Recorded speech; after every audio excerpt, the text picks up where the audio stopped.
Bien, maintenant que nous avons évolué, on a manipulé pas mal de petites choses, des objets nuls, des transformations et des contraintes. On a même tenté quelques notions de enfant-parent. Maintenant, on va aller un peu plus loin concernant cette notion enfant-parent avec les transformations et les pré-transformations. Concept très important lorsque vous allez faire des liaisons. Je vais ici créer deux sphères. Une sphère 1 et une sphère 2. La sphère 1, je vais la rebaptiser parent et la sphère 2, je vais la baptiser enfant. Je vais déplacer la sphère parent. Cette sphère parent a donc maintenant des valeurs de translation.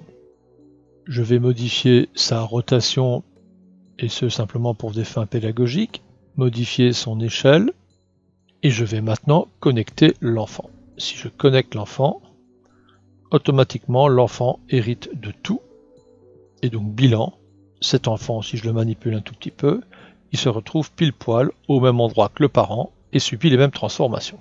Globalement, c'est pas ça que je voulais. Voilà donc un concept relativement simple. Par contre, nous allons voir qu'il est tout à fait possible qu'un parent ne donne pas ces transformations à ses descendants. On va revenir sur parent. Avant cela, le premier réflexe, c'est généralement de tout remettre à zéro. Nous savons qu'il est possible de tout remettre à zéro de différentes manières, dont celle-ci que nous n'avons pas encore vue. Vous avez les translations, les rotations, les scales. Si vous voulez remettre à zéro chaque partie séparée, il suffit de développer le menu et faire Clear Translate, Clear Rotate et Clear Scale. Si par contre vous voulez nettoyer toutes les transformations, il suffit de faire Clear Transformation. À ce moment-là, les valeurs d'information sur le channel sont de 0. Mais ce sont les informations d'information sur le channel. Si je connecte un enfant, on retrouve exactement la même problématique d'héritage des valeurs qu'on appelle les valeurs de pré-transformation. Je déconnecte l'enfant. Je suis toujours sur le parent. Si je veux voir toutes les valeurs de pré-transformation, je vais dans ce menu et je fais Extract pré-transformation. Et on retrouve en fait les valeurs qui ont toujours été enregistrées. Moi, ce qui m'intéresse maintenant, c'est de voir certes les valeurs de pré-transformation, mais de remettre les pré-transformations à 0. Bilan maintenant, si je viens sur Clear Transformation, c'est à 0. Et si je fais un nettoyage des pré-transformations, Reset pré-transformation, je vais retrouver ma sphère comme à l'état d'origine. En effet, la sphère parent est repositionnée au centre de la grille et est l'équivalent de l'enfant, étant donné que je viens de supprimer toute son historique. Voilà pour certains concepts. Alors, en exergue et rapidement, nous avons vu qu'il était possible d'attribuer des contraintes, comme le chemin ou autre. Alors, il y a plusieurs techniques aussi, comme par exemple aller chercher la contrainte via le menu Enable Constraint et aller chercher les connexions ou les créer via les différents menus proposés. Donc ça, c'est ce que nous verrons par la suite et dans les autres formations VOD de CGI Trainer.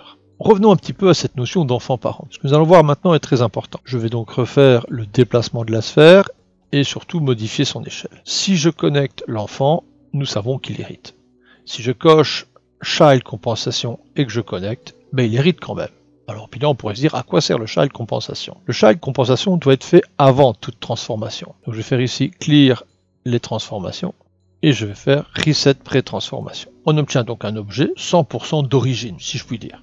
Je vais cocher Child Compensation avant la connexion. Maintenant, je connecte. Je vais faire une translation du parent. C'est bien le parent qui est connecté. Et je vais modifier l'échelle.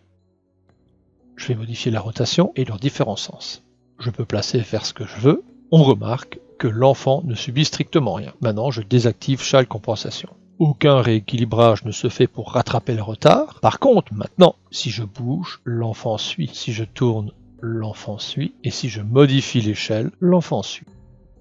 Voici pour ce qui est des explications sur les concepts de hiérarchie, de transformation et de pré-transformation. À bientôt